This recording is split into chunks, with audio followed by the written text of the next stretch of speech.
Nou vriende, ons het 'n geweldige tema vir die jaar. Frans het reeds 'n bietjie daarna verwys en ek het hierdie hele week, eintlik al van Desember, van dit Marie dit met ons gedeel het ek baie hierin gedink. En my pa is 'n meesterbouer. En ek gesels met hom, ek sê vir hom, Dad, wat was dit wat van bou vir jou uitgestaan het? Nou, hy het 'n klomp goed gesê natuurlik, ek gaan so 'n bietjie met dit van 'n deel met julle vanmôre. Maar ek onthou woorde van hom wat hy vroeër al vir my gesê het. Hy het gesê, bou, trek en trou. Dis klein woordjies, maar groot werk. En hy vertel vir my hoe hy as bouer hierdie planne wat ontvang was, moes interpreteer. Sommige planne was eenvoudig, ander planne was baie meer kompleks. Dan moes jy die terrein waar gebou word, of moes gaan, jy nou as konstruksieman, moet jy gaan inspekteer, jy moet gaan kyk na watter tipe grondstruktuur is daar, is dit rots, is dit sand, is dit grond, is dit leem, en uiteindelik het hy hierdie plan dan geïnterpreteer, en dan moes hulle begin fondasie grou, die meterry het begin, en so het hierdie werk dan begin. Een van die groot eienskappe wat hy sê van 'n bouprojek is, as jy hom begin, moet jy hom klaarmaak. As hy nie 'n dak het nie, dan word hy 'n mirasie voordat hy enigiets was. Uiteindelik sal hy en sy span werk op 'n baie spesifieke skedule. 7:00 in die oggend begin hulle werk. Staan nie op dan nie. Baie keer is die werk, hulle het in Vrystaat area gewerk, dan is die werk in Heilbron of in Henneman, dan is dit nie 7:00 ry hulle nie, dan het hulle al 5:30 gery om 7:00 die hand in graaf te slaan. En dan het hulle gewerk tot 5:00. Hy sê vir my, jy het die beste van die sonlig gebruik. My pa se arms tot vandag, toe hy 86 jaar oud is, nog so, my dogter Blom sê hy het 'n olifantvel. Weet jy hoe lyk 'n olifant, vol sulke blokke gebrand? Hy het sulke klein blokkies gebrand op van die son. En dan sou hulle nou daai projek afhandel en uiteindelik sou hulle hom afgee. Nou daai jare, ek weet nie of dit vandag nog so is nie, was daar bouinspekteurs. En dan kom die bouinspekteur en dan vat hy die kaart. Dis nie 'n man wat praat nie, hy gooi op die kaart, dan kyk hy. Kyk die kaart. Ag, sien nou kaart, ek bedoel die plan. Hy sê in al sy jare, plus minus 50 jaar van bouwerk, was daar nog nooit een van sy projekte afgekeer nie. Want sê hy, as jy bou met jou hart, en jy bou met passie, dan sal jou werk reg wees. My pa se konstruksiearea was so georganiseer, almal het geweet wat om te doen, selfs die stof was op skedule.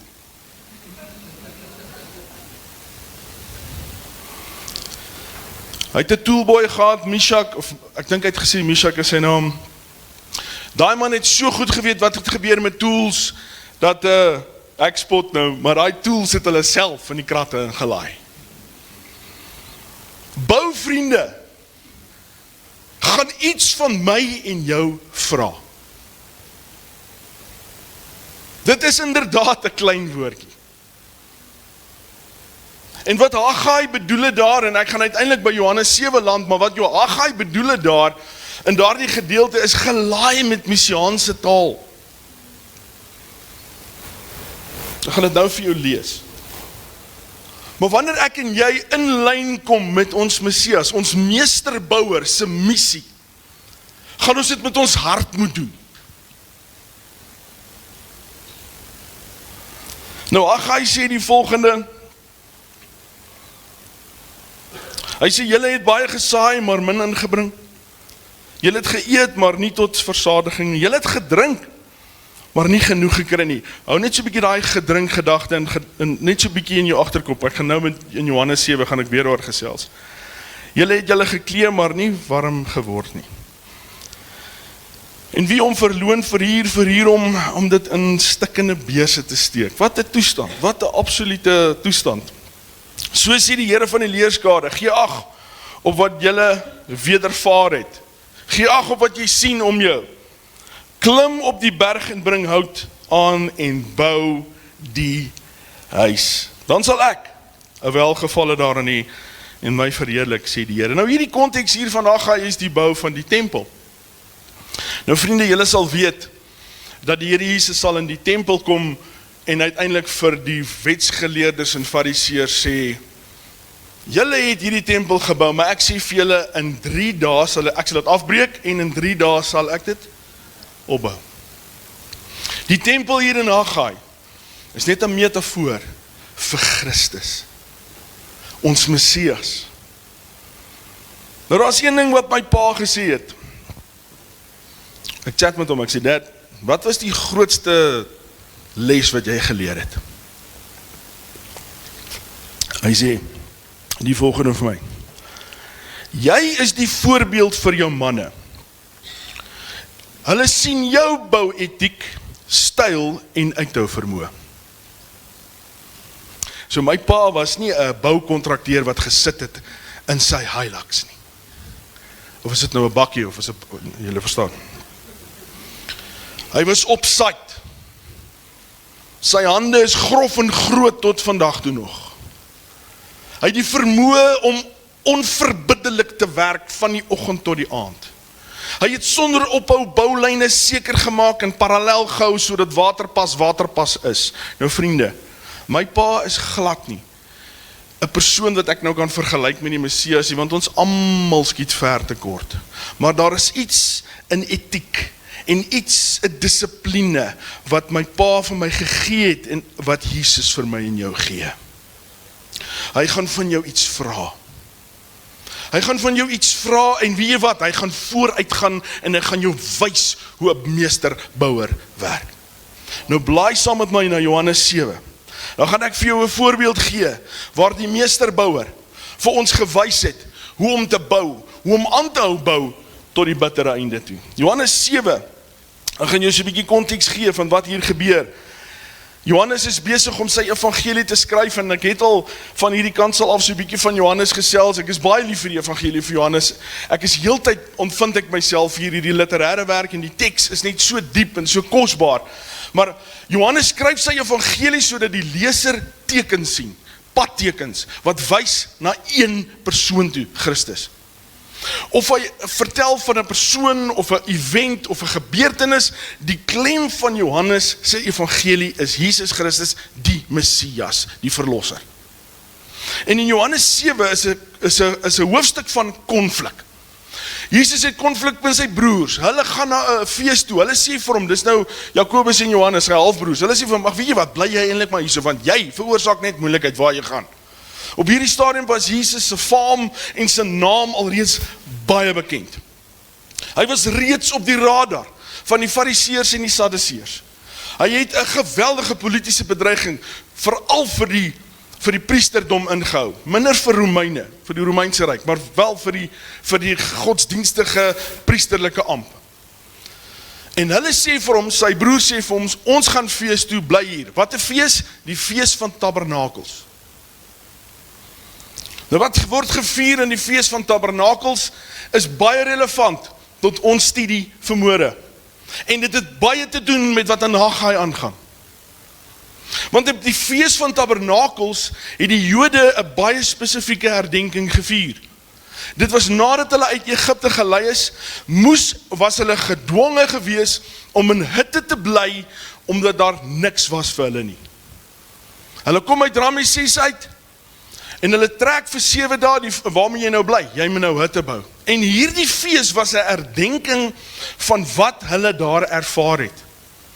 En vir duisende jare nadat dit gebeur het, in hierdie geval ook hier waar Jesus dan nou was die loofhutte fees gevier rondom en in die tempelgebou.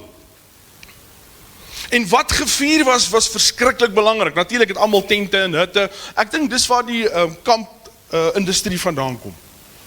As jy nou dink aan jou Jurgens karavaan, dis nou waar hier dit uitgedink is. Ek dink die Jode het dit uitgedink. Ek dink hulle het hulle karavane al hoe beter gebou en naderhand het dit 'n hele industrie geword. Maar nietemin, jy kom kamp en dis vure en dis vreugde, jy kan jouself net voorstel hoe lekker is dit om te kamp. Maar daar het iets baie spesifieks gebeur in die tempel, iets baie konkreet.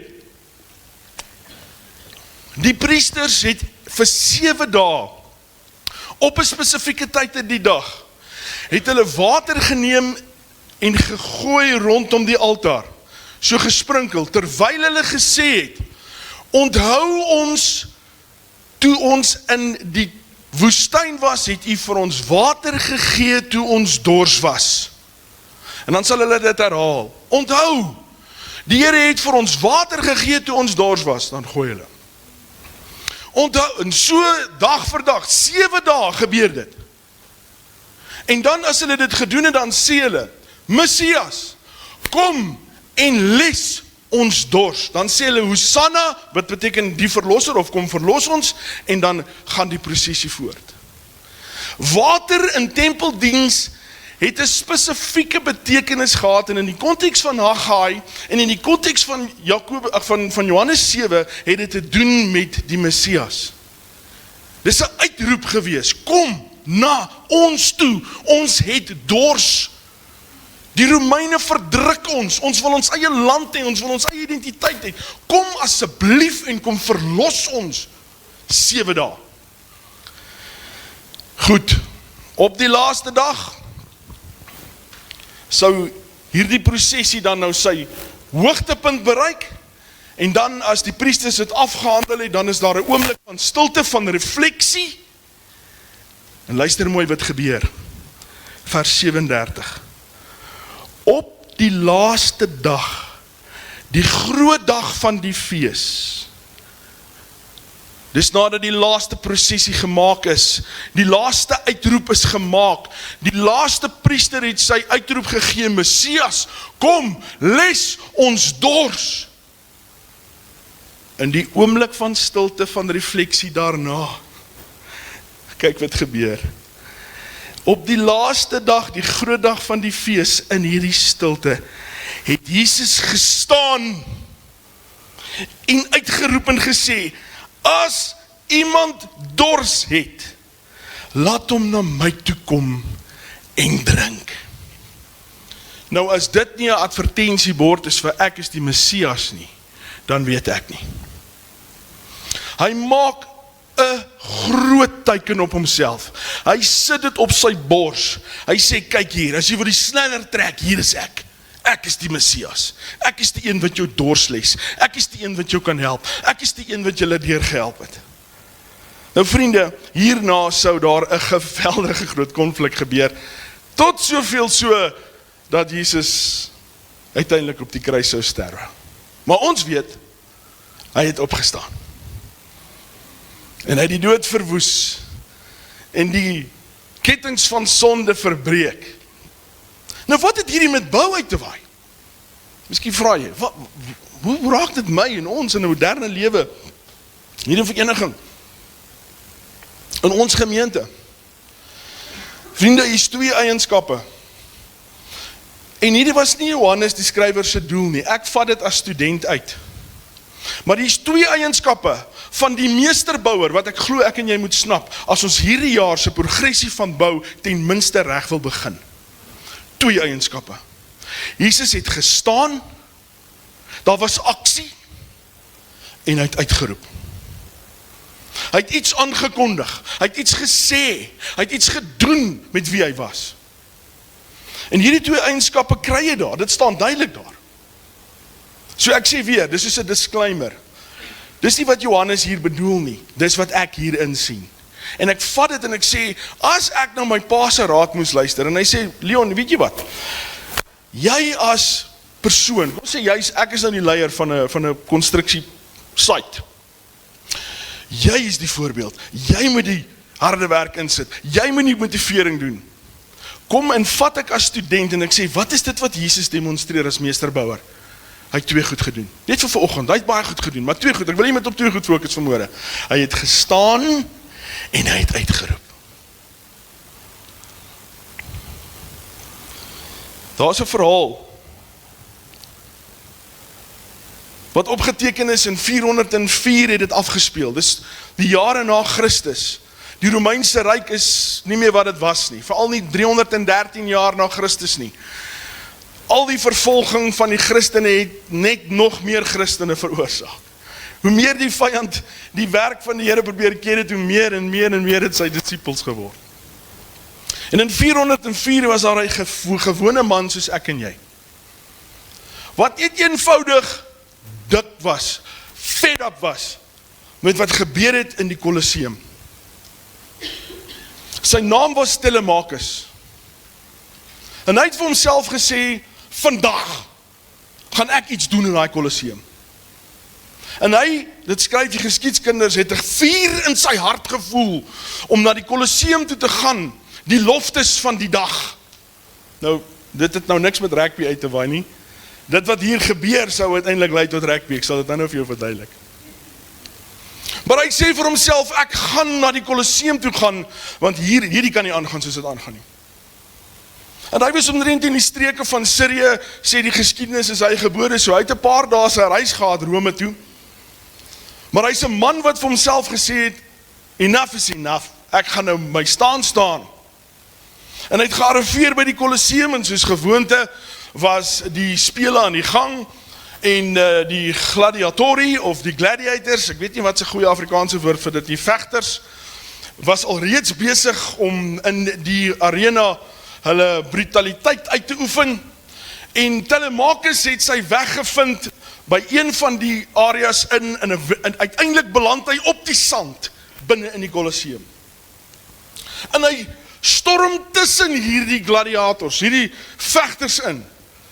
Die geskiedkundige skrywer sê dit uiteindelik die vegters verstom, soos hulle het vir 'n oomblik hulle swaarde en skuldige, wat in hierdie ou nou hier?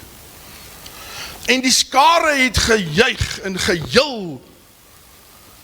Miskien het dit herdenk of herinner aan honderde jare terug, toe die Christene so doodgemaak was daar net vir die fun of it. En in 'n oomblik, daai oomblik van stilte, skree Telemachus uit, hierdie moet stop in die naam van Christus Jesus, hierdie moet stop, ons kan nie so bloed vergiet nie, stop dit in die naam van Jesus. En die skare begin te lag, hulle sê, kill, kill, kill. En hierdie gladiatories, hulle sê vir hulle self, ons moet seker maar ons geld verdien, en die een trap na hom toe, en deurboor hom met 'n swaard, en daar sterf Telemachus. Nou vriende, dit is 'n verskriklike verhaal om te vertel. Is dit wat die Here van my en jou verwag? Die aksie wat ek wil uitlig vanmôre, is Telemachus het aksie geneem. Hy het opgestaan en hy het iets gaan doen, hy het iets gaan sê.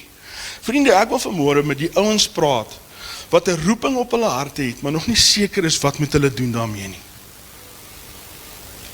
Ek gesels met die persone wat hier so sit en sê, ag, my tyd is min, ek is oud, ek het meer niks om vir die Here te doen nie. Ek gesels met die jonger persoon wat sê, wat kan ek vir die Here doen? Vanmôre sluit ek 2 goed vir jou oop. Nommer 1, jy moet begin opstaan. Jy moet jou plek begin inneem. Is dit by jou gesin, is dit jou eie gesondheid? Gaan luister weer daardie teaching van Marie van Desember. Sy gee 'n baie mooi breakdown van waar jy kan bou in jou lewe. Gaan begin dan ten minste nie daar. Maar hierdie gemeente het jou nodig. Die koninkryk het jou nodig, Telemachus. Maar as jy aanhou sit en sê, ag, ek gaan maar wag tot die Here vir my ietsie gee om te doen. Die Here Jesus het op die regte oomblik, hy was bewus van wat met hom gebeur, het hy opgestaan.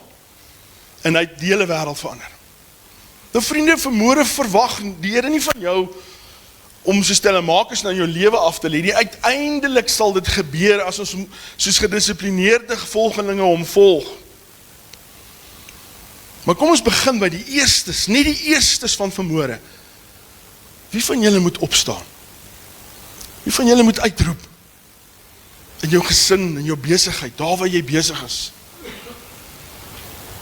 My vriende, wie is die een wat jou roep?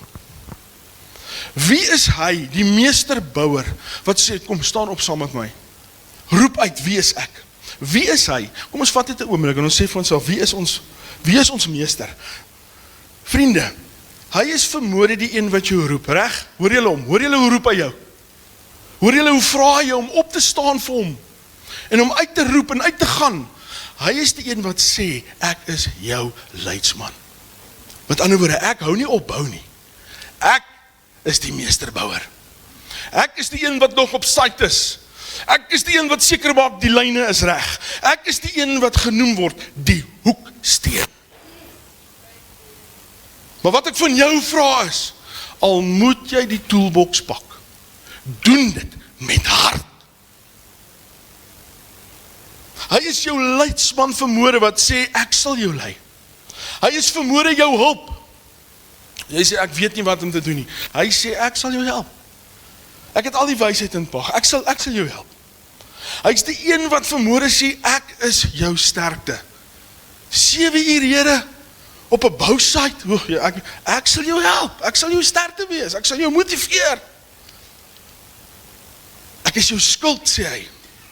As die vyand kom, soos daar in die verhale van Nehemia, toe die vyand kom, toe hulle die muur waar al bou, toe was die Here soos 'n skild vir hulle het hulle self kon verdedig. Jy's nie weerloos en glad nie weerbaar nie. Jy kan jouself verdedig. Jy het 'n skild, sy naam is Jesus Christus. Jy moet dit net in geloof optel, dis al. Jy het 'n swaard by jou, dis die woord van God. Hy sê vir my en jou vermoere, ek is die een wat vir jou lewende water gee. Weet jy wat is die ding wat jy die meeste na smag as jy 'n dag hard in 'n bouprojek gewerk het? Dis water. Die Here Jesus sê, ek is vir jou water, nie sommer enige water nie. Nie bottelwater nie, kraanwater nie. Ek is lewende water. As jy krag soek vir jou missie, vir dit wat die Here op jou hart plaas, miskien van julle is hy al lang daar, julle weet hy's daar, julle is nog net te bang om die eerste stap te neem, of net ten minste op te staan. Die Here het vir jou 'n oorvloed van lewende water. Dit sal so baie word, dit sal uit jou begin vloei, en jy sal lewende water vir ander begin gee. Die Here is jou rots, hy is jou lig, hy is jou beskutting, hy is jou hoëpriester, hy is die een wat brul as die vyand met sy nonsens kom, hy word genoem die leeu van Juda, hy is die een wat oorwin het. Hy is jou vrede vermoere, hy is jou geneesheer, hy is jou leraar, hy is jou bemiddelaar, hy is jou ontfermer, hy is die een wat sy hand uitsteek na jou. Wil jy en ek nie deel hê aan iets so exciting nie? Wil jy en ek net kyk hoe ander mense sukses beleef in die koninkryk? Wil jy en ek maar net hoor van die suksesse van die Here in sy koninkryk, soos dat hy sy koninkryk bou? Vriende, ek wil vanmôre vir jou sê, of jy besluit om saam te kom of nie, dit gaan nie die meesterbouer keer om aan te hou bou nie. Hy was 7 uur op site volgend. Hy sal vanmiddag eers sy voete daar afval. Met al die tools in plek. Ek en jy, nooi hy uit, sê, wil jy deel hê in my? Wil jy saam met my stap? Jy gaan hard werk, hoor. Jy gaan konflik hê. Daar gaan misverstande wees. Veral as jou waterpas val en hy stikkend. Wie die waterpas gebreek? As jy nou dink in die konteks van 'n bou, konstruksie wêreld. Maar vriende, die fokus is nie die projek nie. Die fokus is die boumeester. Dis waar jou oë is, nie wat hy wil bou nie. Wat hy wil bou is op sy planne. Hy het dit. Jou oë is gefokus op die boumeester.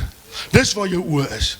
Nee, ek wil nou nie hierdie werkie doen vandag nie, want ek sou nie lus vir. Nee vriende, nee.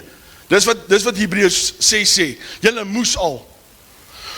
Wat vermoere 'n uitnodiging is vir my en elkeen van ons is, hoor wat die Here doen, sien wat hy doen, raak deel van dit. Bou, gaan baie van ons vra. Hy is die een wat ons roep, hy is die een wat vir ons 'n bron is, hy is die een wat sê, kom, ek het jou gewys wie is ek. Jesus is die sigbare van die onsienlike. Hy het klaar vir ons gewys, jy kan dit maar net gaan lees. Weet wat sê Jesaja van die Here Jesus? Dit wat hy begin, sal hy klaar maak. So die vraag is nie, gaan die projek staan eendag nie, dis nie die vraag nie. Die vraag is nie, gaan die boumeester dalk op vakansie gaan? Dis nie die vraag nie. Die vraag is, waar is jy op hierdie konstruksiesite? Waar is jy? Waarmee is ek en jy besig?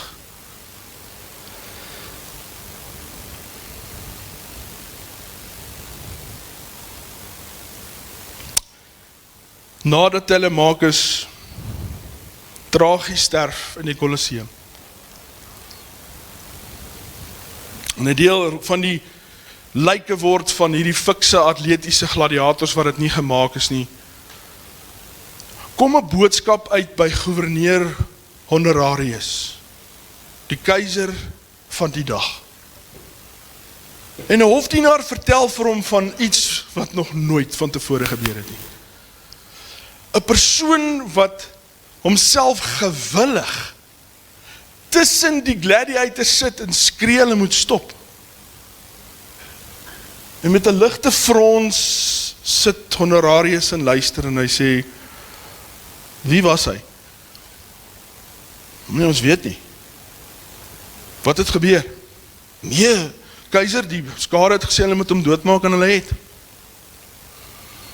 En die geskiedenis sou leer dat Honorarius wat nie 'n sterk leier was nie, hy was eintlik 'n pateet.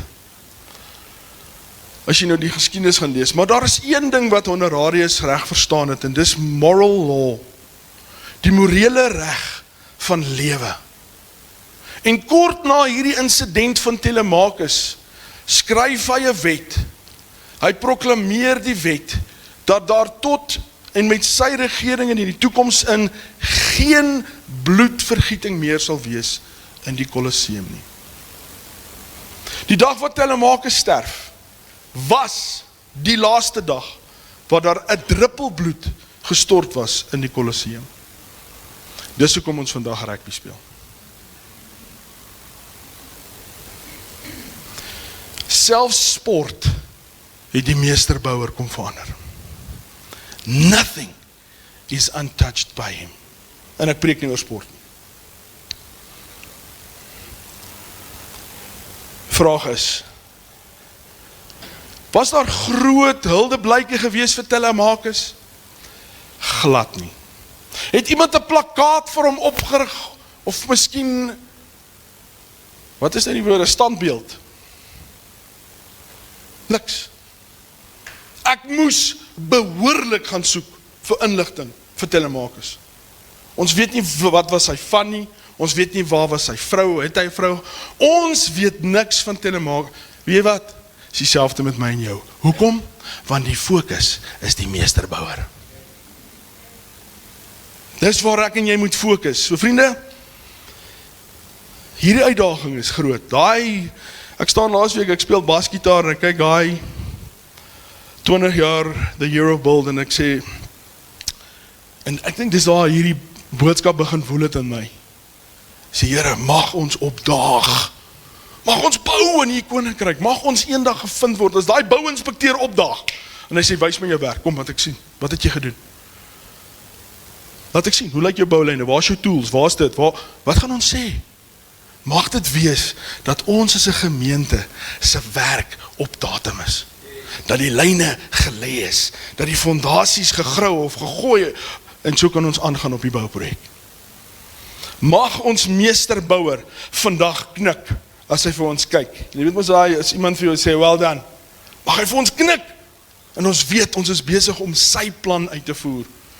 Hier is nie karakters in ons gemeente wat shine nodig het nie, hoor. Niemand wat hier voor staan is belangrik nie. Daar is 'n meesterbouer en op hom moet jou oë wees. Dis hy wat jou roep vanmôre. Ek sluit af. Spurgeon is aan die woord.